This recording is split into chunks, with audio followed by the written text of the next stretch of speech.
ইতিহাসের এক বিস্ময়কর অধ্যায় থেকে বলছি। এমন একজন মহাপুরুষের কথা যিনি প্রায় 4000 বছর ধরে বেঁচে আছেন। কে তিনি, কোথায় তার বাস, আর কি সেই রহস্য যা তাকে দিয়েছে এই অমরত্ব? এত লম্বা হায়াত পাওয়ার পেছনে বাস্তব ঘটনাটি বা কি? আসুন আজ আমরা সেই মহাপুরুষ হযরত খিজর আলাইহিসসালাম এবং ন্যায়পরায়ণ বাদশাহ জুলকারনাইনের সেই অবিশ্বাস্য সফরের গল্প শুনি। অনেকদিন আগের কথা।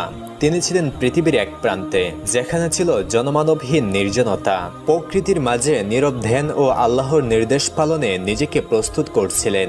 জায়গাটি ছিল সমুদ্রের পাড়ে, কাদামাটির প্রান্তরে। পবিত্র কুরআনুল কারিমে এই জায়গাটিকে মাগরিবের শামস বলা হয়েছে, যেখানে সূর্য অস্ত যায় বলে মনে হয়। এই নির্বিত স্থানে তিনি ছিলেন আল্লাহর এক গোপন বান্দা হিসেবে। মানুষ তাকে চিনত না, তার কোনো সেনাবাহিনী ছিল না, ধন সম্পদ, প্রতিপত্তি কিছুই ছিল না তার। কিন্তু তৎকালীন যুগে আল্লাহ এই মহাপুরুষ